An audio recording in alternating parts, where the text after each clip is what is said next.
रूस, चीन, यूरोप के बाद मोदी का अरब लीग धमाका, ट्रंप मुनीर का प्लान फ्यूज, मोदी को रोकना नामुमकिन है क्या?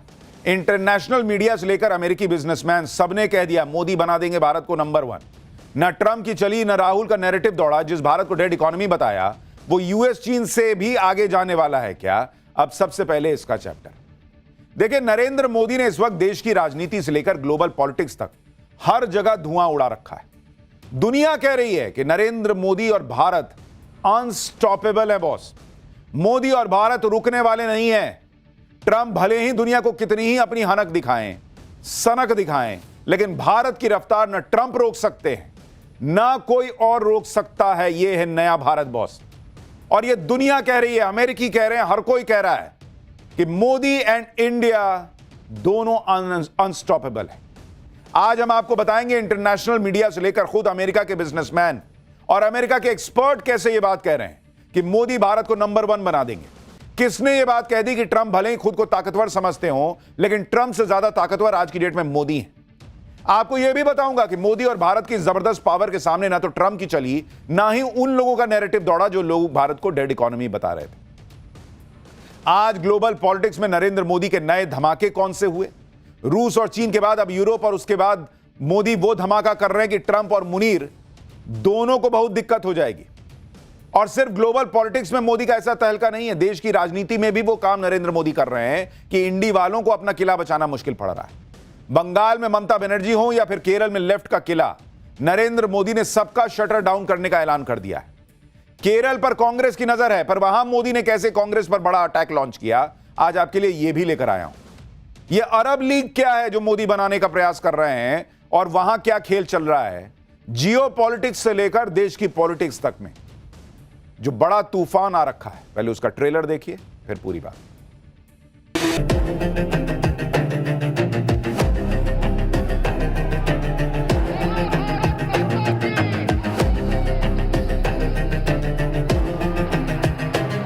आज मेरे लिए बहुत भावुक पल है। लाखों कार्यकर्ताओं का परिश्रम रंग ला रहा है। कांग्रेस आज माओवादियों से ज्यादा और मुस्लिम लीग से भी ज्यादा कम्युनल हो गई है।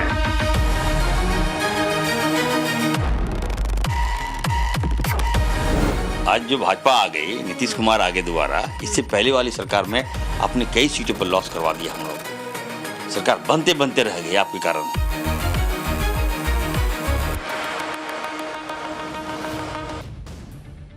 देश की पॉलिटिक्स में तो नरेंद्र मोदी का तोड़ इन लोगों को मिल नहीं रहा, लेकिन आप यह भी देखिए कि ग्लोबल पॉलिटिक्स में भी नरेंद्र मोदी का कोई जोड़ नहीं दिख रहा।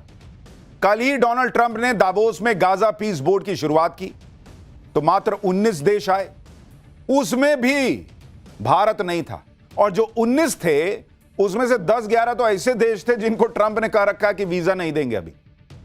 तो सोचिए वो कैसे देश रहे होंगे जो अमेरिका में वीजा के लायक नहीं है। G7 के देश वहां नहीं थे, भारत नहीं था, यूएनएससी के परमानेंट मेंबर चीन, रूस को ये नहीं था, तो कौन बात का वहां पे मीटिंग कर रहे थे? यानी डोनाल्ड ट्रंप का पावर शो फेल होता दिखा। इधर ट्रंप गाजा पर प्लान बना रहे, उधर पीएम मोदी ने 20 देशों की अरब लीग के नेताओं को भारत बुला लिया है। 30 और 31 जनवरी को भारत में अरब देशों के नेता जुटने वाले हैं। भारत 20 अरब देशों के दल को होस्ट करेगा।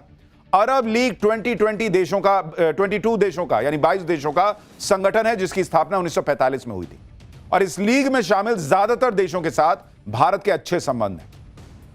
सूत्र बता रहे हैं कि सऊदी अरब, यूएई, जॉर्डन, मोरक्को जैसे देशों के विदेश मंत्री इस मौके पर भारत आ सकते हैं। और ये वो देश हैं जो कल ट्रंप के साथ गाजा पीस बोर्ड की बैठक कर चुके हैं। यानी गाजा पर ट्रंप से मुलाकात के बाद अरब देशों के नेता अब भारत आने जा रहे हैं।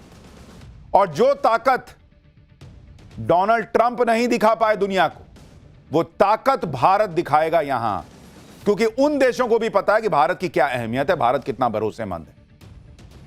मोदी जिस अरब लीग के देशों को भारत बुला रहे हैं उसकी दुनिया में अपनी अहमियत है, दुनिया में उसकी अपनी मान्यता है, जबकि ट्रंप के बोर्ड ऑफ पीस को तो अभी बड़े बड़े देशों की मान्यता तक नहीं मिली। अरब लीग की ताकत यह है कि अरब लीग के देशों के पास तेल गैस का भंडार है। अरब लीग के देश अब सिर्फ तेल गैस के सहारे नहीं रहना चाहते। वहां अरब लीग के देशों ने अपनी इकोनॉमी को पूरी तरह खोल दिया है। अरब लीग के देश इंफ्रास्ट्रक्चर और इकोनॉमी पर खूब खर्च कर रहे हैं। अरब लीग के देशों में कतर, यूएई, सऊदी अरब जैसे देश भारत से अच्छी दोस्ती बनाकर रखे हुए हैं।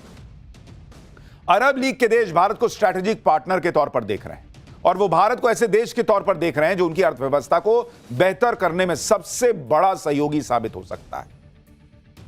और नरेंद्र मोदी कोई भी काम अचानक नहीं करते बॉस, पूरी प्लानिंग के साथ ये सारे काम होते हैं। अरब लीग की बात आज हो रही है कि भाई सब आने वाले हैं, सब आने वाले हैं, लेकिन आप देखिए कि पिछले महीने ही वो दो ऐसे देशों के दौरे पर गए थे जो अरब लीग का हिस्सा हैं। एक तो जॉर्डन, दूसरा ओमान। जॉर्डन में नरेंद्र मोदी का जबरदस्त स्वागत हुआ था। ओमान ने पीएम मोदी को अपना सर्वोच्च नागरिक सम्मान दिया था। यानी जो लोग कहते हैं अरे मोदी तो विदेश घूमते हैं, उस हर दौरे में एक तो वो भारत को जाकर वहां पर स्थापित करते हैं कि देखो भारत कितना बदल गया, आओ यहां बिजनेस करो, भारत का कद ऊंचा करते हैं और फिर वहां पर अपनी स्ट्रैटेजिक जो उनकी सोच है कि कैसे किसको कहां लेके चलना है, कैसे क्या सेट करना है, वो करके आते हैं। और नरेंद्र मोदी ने जियो पॉलिटिक्स का पूरा खेल बदल कर रखा है। पीएम मोदी ने भारत को ऐसा चमका दिया कि बड़े बड़े देश भारत से जुड़ने की होड़ में। आप देखिए कि सिर्फ अरब लीग की बात नहीं है, एक हफ्ते के अंदर भारत में गजब का मेला लगने वाला है। अगले कुछ दिनों में कैसे भारत में कूटनीति का मेला लगने वाला है, दुनिया के बड़े बड़े देशों के नेता भारत के चक्कर लगा रहे हैं। आज आपको देखना चाहिए, नए साल के शुरुआती 23 दिनों में ही जर्मनी, यूएई, पोलैंड, स्पेन के नेता भारत ऑलरेडी आ चुके हैं। इसके अलावा 26 जनवरी को यूरोपियन यूनियन के नेता भारत आ रहे हैं। 30 जनवरी को 20 अरब देशों के नेता भारत आने वाले हैं। फिर अगले महीने एआई समिट के लिए दुनिया के बड़े बड़े नेता भारत आने वाले हैं और यह दुनिया का पहला ग्लोबल एआई समिट है जो ग्लोबल साउथ में होने जा रहा है। इसके अलावा कनाडा के पीएम भारत आने की प्लानिंग कर रहे हैं। अगले महीने पीएम मोदी भी इजराइल जा सकते हैं। यानी अगले कुछ दिनों में डिप्लोमेसी का पावर हाउस अगर कहीं से चलेगा तो वो भारत से चलेगा बॉस। यह है नए भारत की ताकत और पीएम मोदी का अगला कदम ही जियोपॉलिटिक्स की दिशा तय करेगा। पूरी दुनिया भारत से सट रही है। जो भारत के साथ होगा उसको पता है कि भाई हम भारत के साथ सटे रहेंगे तो सारी मुसीबत से निकल लेंगे, पार पा लेंगे, ट्रंप से भी भिड़ लेंगे, अपनी तरक्की भी देख लेंगे। यही भारत की ताकत है जिसका लोहा दुनिया मान रही है। बात सिर्फ इतनी नहीं है, बड़े बड़े एक्सपर्ट कह रहे हैं कि नरेंद्र मोदी की लीडरशिप में भारत अब वो ताकत बन चुका है जिसे रोकना नामुमकिन है। दुनिया कह रही है कि मोदी अनस्टॉपेबल हैं। वो फिल्म में डायलॉग नहीं था कि फ्लावर समझा क्या फायर है। नरेंद्र मोदी ने साबित किया है कि भारत को डेड इकोनॉमी समझा क्या, भारत अनस्टॉपेबल है। अमेरिका में बड़ी बड़ी कंपनी के चीफ एक्सपर्ट यही बात कह रहे हैं कि यह भारत का वक्त है बॉस। अमेरिका की एक मल्टीनेशनल कंपनी कार्लाइल ग्रुप के फाउंडर डेविड रूबेनस्टीन ने कहा है कि अगले 20 से 30 साल में भारत दुनिया की सबसे बड़ी अर्थव्यवस्था बन जाएगा। भारत अभी दुनिया की सबसे तेजी से बढ़ती अर्थव्यवस्था है और जल्दी ही भारत जर्मनी को पीछे छोड़कर तीसरी सबसे बड़ी अर्थव्यवस्था बन जाएगा। लेकिन वो तो प्रिडिक्शन कर रहे हैं कि भारत जैसे आगे बढ़ रहा है, जिस दिशा में आगे बढ़ रहा है, भारत अमेरिका को भी पीछे छोड़ेगा, चाइना को भी पीछे छोड़ेगा और नंबर 1 अर्थव्यवस्था बन जाएगा। आप सोचिए, ये अमेरिका के लोग कह रहे हैं। एक तरफ अमेरिका के बड़े बड़े बिजनेसमैन नरेंद्र मोदी और भारत की ताकत के बारे में बात कर रहे हैं और दूसरी तरफ ट्रंप हैं जो ये मानकर बैठे हैं कि वही सबसे ताकतवर है, उनके आगे कोई है नहीं। लेकिन खुद अमेरिका के एक्सपर्ट कह रहे हैं कि ट्रंप नहीं, पीएम मोदी और जिनपिंग ज्यादा ताकतवर हैं। अमेरिकी राजनीतिक विश्लेषक इयान ब्रेमर ने बड़ा बयान दिया है और वो इसकी वजह भी बता रहे हैं। ब्रेमर ने पीएम मोदी को ट्रंप से बेहतर स्थिति में बताया। ब्रेमर ने कहा कि नरेंद्र मोदी का लंबा कार्यकाल उन्हें ट्रंप या कई अन्य यूरोपीय नेताओं के मुकाबले ज्यादा आक्रामक तरीके से सुधारों को आगे बढ़ाने का मौका देता है। अमेरिकी एक्सपर्ट ने कहा कि एक नेता के तौर पर लंबे समय तक बने रहने से मोदी कई यूरोपीय नेताओं की तुलना में ज्यादा असरदार तरीके से जवाब दे पाते हैं और हमने पिछले कुछ समय में यह देखा है। ब्रेमर ने कहा कि ट्रंप का कार्यकाल स्वाभाविक रूप से सीमित है और उनके बाद आने वाला राष्ट्रपति उनके कई कामों को खत्म कर सकता है। इसी तरह ब्रेमर ने चीन का जिक्र करते हुए कहा कि चीन के राष्ट्रपति को ट्रंप से बेहतर स्थिति में बताया। ब्रेमर ने कहा कि शी जिनपिंग के पास मिड टर्म चुनाव नहीं होते, उनके पास स्वतंत्र न्यायपालिका नहीं है। ट्रंप 3 साल बाद वहां नहीं होंगे, शी जिनपिंग होंगे। इसलिए शी जिनपिंग कई मामलों में नेता के तौर पर बेहतर स्थिति में। और अगर दोनों को आप देखिएगा, नरेंद्र मोदी और शी जिनपिंग, नरेंद्र मोदी को हर 5 साल में रिपोर्ट कार्ड सामने रखकर पब्लिक से मैंडेट जुटाना पड़ता है कि भाई हां ठीक है आप ही लीड कीजिए। जिनपिंग को वो नहीं करना पड़ता। तो बेहतर स्थिति में अपनी जो भारत की ताकत बन रही है, उसमें नरेंद्र मोदी जिस तरीके से लेकर चल रहे हैं उसको सबसे ऊपर देखा जा रहा है। दुनिया के एक्सपर्ट मान रहे हैं कि उथल पुथल भरी दुनिया में नरेंद्र मोदी ही ऐसे नेता हैं जो लगातार चुनकर आ रहे हैं, लंबे समय से प्रधानमंत्री हैं, और यह बात उनके पक्ष में जा रही है। क्या इंटरनेशनल बिजनेसमैन, क्या इंटरनेशनल एक्सपर्ट, क्या इंटरनेशनल मीडिया इस वक्त सभी पीएम मोदी और भारत की तारीफ में बिछ गए। इंटरनेशनल मैगजीन द इकोनॉमिस्ट ने फिर पीएम मोदी की तारीफ कर दी है। द इकोनॉमिस्ट ने कहा है कि मोदी की कार्यशैली की एक अनोखी बात यह है कि रुकावटें भारत के प्रधानमंत्री को बेहतर शासन करने में सक्षम बना देती हैं। आर्टिकल में कहा गया है कि साल 2028 तक भारत की अर्थव्यवस्था जर्मनी को पीछे छोड़ देगी। अमेरिका के टैरिफ के बावजूद पिछले कुछ सालों से मैन्युफैक्चरिंग को जिस तरह से प्रमोट किया जा रहा है उसके नतीजे दिख रहे हैं। एक और आर्टिकल में द इकोनॉमिस्ट ने लिखा कि the ascent of India's economy, यानी भारतीय अर्थव्यवस्था का उत्थान, भारत दुनिया की सबसे तेजी से बढ़ती अर्थव्यवस्था है। इसी तरह एक और ग्लोबल न्यूज एजेंसी ब्लूमबर्ग ने छापा है कि चीन के रैपिड इलेक्ट्रिफिकेशन को चमत्कार माना गया, लेकिन कुछ मायनों में भारत इसमें भी चीन से भी आगे। भारत सस्ती ग्रीन टेक्नोलॉजी का इस्तेमाल कर चीन से भी तेजी से इलेक्ट्रिफिकेशन कर रहा है, अपने लोगों तक बिजली पहुंचा रहा है। दुनिया में भारत की चर्चा हो रही है बॉस। राहुल गांधी एक झटके में बोलते हैं डेड इकोनॉमी। दुनिया कह रही है बॉस कि भारत लीड कर रहा है, नहीं रुक रहा किसी के रोके।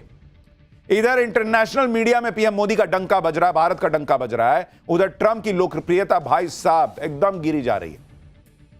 द इकोनॉमिस्ट के सर्वे के मुताबिक ट्रंप की अप्रूवल रेटिंग लगातार गिर रही है। ट्रंप के सेकंड टर्म को 368 दिन हो गए। उनकी नेट अप्रूवल रेटिंग माइनस में चल रही है बॉस। -19 नेट अप्रूवल रेटिंग है ट्रंप की। वैसे ट्रंप को 37% अप्रूव और 56% लोग डिसअप्रूव कर रहे हैं। यानी ट्रंप का 1 साल हुआ है, मात्र 1 साल, और लोग बर्दाश्त नहीं कर पा रहे इस आदमी को। माइनस में है अप्रूवल रेटिंग, मतलब जितने लोग पसंद कर रहे हैं उससे ज्यादा लोग नापसंद कर रहे हैं। जिस आदमी को इतना बड़ा मैंडेट देकर चुना था लोगों ने, 1 साल में सोचिए, अपने सनक की वजह से इस आदमी ने अपनी पॉपुलैरिटी खो दी। और ट्रंप खुद को तो डुबा ही रहे हैं। जो लोग ट्रंप के चक्कर में पड़े हैं वो भी डूबेंगे, और इनमें एक पाकिस्तान भी है। ट्रंप एक इशारा करते हैं, मुनीर शहबाज भाई साहब एकदम लाइन में खड़े रहते कि आगे सर, अभी आ गए आपके सामने। ट्रंप ने इस बार मुनीर शहबाज को ऐसा फंसा दिया कि लेने के देने पड़ गए। ट्रंप के गाजा पीस बोर्ड सेरेमनी में जाकर शहबाज और मुनीर चौड़े होकर घूम रहे थे, लेकिन मुनीर शहबाज के साथ खेल हो गया, क्योंकि ट्रंप के गाजा प्लान में शामिल होकर एक तरह से पाकिस्तान ने इजराइल को मान्यता दे दी। अब लोग कह रहे हैं कि पाकिस्तान को गाजा में इजराइल के अंडर काम करना होगा। पाकिस्तान में इसको लेकर लोग बहुत फायर हैं, गुस्सा है भाई, क्योंकि वो तो इजराइल से नाराज रहते हैं। अब उनके यहां का प्राइम मिनिस्टर वहां बैठकर डोनाल्ड ट्रंप के जूते में पॉलिश लगाने के चक्कर में उसी इजराइल के साथ काम करने को तैयार है। इमरान खान की पार्टी इसका विरोध कर रही है। पाकिस्तान में दूसरी विपक्षी पार्टियां इस फैसले के खिलाफ हैं। सोशल मीडिया पर तो शहबाज शरीफ और मुनीर का मजाक उड़ रहा है, मीम्स बन रहे हैं, बाढ़ आ गई है मीम्स की। यानी ट्रंप के चक्कर में जो पड़ रहा है उसकी क्लास लग जा रही। लेकिन हमारे यहां भी कुछ लोग ऐसे हैं जिन्हें यह समझ में नहीं आता, वो भी ट्रंप की लाइन ही बोलते हैं। जैसे राहुल गांधी, ट्रंप ने भारत को डेड इकोनॉमी कहा था तो राहुल गांधी वही बात दोहरा रहे थे। अब राहुल गांधी ने फिर से डेड इकोनॉमी की बात की। मतलब इतना डेड इकोनॉमी को लेकर मजाक बन गया इनका। दुनिया भर से रिपोर्ट आ रही है, दुनिया में तारीफ हो रही है। राहुल गांधी को लगता है कि भाई मैं कैसे, मैंने बोल दिया तो बोल दिया, अब मैं नहीं छोड़ूंगा, चाहे गलत हो चाहे सही। आज राहुल गांधी ने एक वीडियो शेयर करते हुए सोशल मीडिया पर लिखा कि 50% टैरिफ और अनिश्चितता भारत के टेक्सटाइल एक्सपोर्ट को बहुत नुकसान पहुंचा रही है। जॉब्स जा रही हैं, फैक्ट्रियां बंद हो रही हैं और घटती मांग हमारी डेड इकोनॉमी की सच्चाई है। राहुल गांधी ने कहा कि पीएम मोदी ने ना कोई मदद की, ना कभी टैरिफ पर कुछ कहा, जबकि 4.5 करोड़ नौकरियां और लाखों बिजनेस दांव पर लगे। मोदी जी आपकी जवाबदेही है, प्लीज इस मुद्दे पर ध्यान दें। डेड इकोनॉमी का जो नैरेटिव राहुल गांधी चला रहे हैं, उस नैरेटिव की पोल दुनिया खोल दे रही है, क्योंकि दुनिया खुद कह रही है कि भारत नंबर 1 बनने जा रहा है और भारत अनस्टॉपेबल है, कोई नहीं रोक पाएगा। आज की डेट में ग्लोबल गेम ऐसा पलटा है कि ट्रंप से भिड़ने के लिए पूरी दुनिया भारत का नाम ले रही है, और जो भी देश ट्रंप की नीतियों से प्रभावित हैं, उन सबको भारत का ही सहारा दिख रहा है। जैसे आप देखिए, भारत और यूरोप के बीच जो फ्री ट्रेड एग्रीमेंट होने वाला है, उसमें नॉर्वे शामिल नहीं है, फिर भी नॉर्वे गदगद है कि भारत की ईयू के साथ ट्रेड डील से पूरे इलाके का फायदा हो जाएगा। ईयू में नॉर्वे, यूके, स्विट्जरलैंड जैसे देश शामिल नहीं है, फिर भी ईयू भारत की ट्रेड डील को ऐतिहासिक बता रहा है, माइलस्टोन बता रहा है, मील का पत्थर बता रहा है। कनाडा जैसे देश, जिनका भारत के साथ बड़ा टकराव रहा हाल पिछले कुछ समय में, वो ट्रूडो के समय, वो भी मान रहे हैं कि भारत को साथ लिए बिना दुनिया नहीं आगे बढ़ पाएगी भाई। यूरोप से लेकर कनाडा तक सारे देश भारत का कैसे नाम ले रहे हैं, सुनिए एक बार। एक भारतीय के तौर पर आपको भी गर्व होगा। दुनिया के बड़े बड़े नेता और बड़े बड़े देश जिस तरह से भारत की बात कर रहे हैं, उसमें इंटरनेशनल एक्सपर्ट और एजेंसियां अमेरिका को चेता रही हैं कि ट्रंप बहुत बड़ी गलती कर रहे हैं, और ट्रंप की गलती से पूरी दुनिया भारत और चीन के सामने लाइन लगाए खड़ी है। आप यह भी देखिए कि जिस ब्रिक्स को लेकर ट्रंप अक्सर भड़कते रहते हैं, वो ब्रिक्स भी लगातार ट्रंप को कैसे क्लियर कट मैसेज दे रहा है। ब्रिक्स में भारत भी है, ब्राजील भी है। ब्राजील के राष्ट्रपति लूला दा सिल्वा ने पीएम मोदी को फोन करके उनसे बात की। राष्ट्रपति लूला दा सिल्वा और पीएम मोदी ने भारत ब्राजील की स्ट्रैटेजिक पार्टनरशिप पर चर्चा की। लूला दा सिल्वा अगले महीने भारत आने वाले हैं, जहां एआई इंपैक्ट समिट में वो हिस्सा लेंगे। भारत और ब्राजील दोनों वो देश हैं जिन पर ट्रंप ने 50% का टैरिफ लगा रखा है। अब चाहे ग्लोबल पॉलिटिक्स हो या फिर देश की पॉलिटिक्स, इस वक्त पीएम मोदी जिस तरह के तेवर में है, वो विरोधियों का पैकअप करने के पहले रुकने वाले मूड में लग नहीं रहे। देश के अंदर देखिए, अब आप वो बैक टू बैक चुनाव जीत रहे हैं, विधानसभा का चुनाव हो या निकाय चुनाव। जिन चुनावों में बीजेपी को दशकों से जीत नहीं मिली, वहां भी नरेंद्र मोदी ने जीत हथ दिलाई है। For more of such videos, do like, share and subscribe to ET Now Swadesh.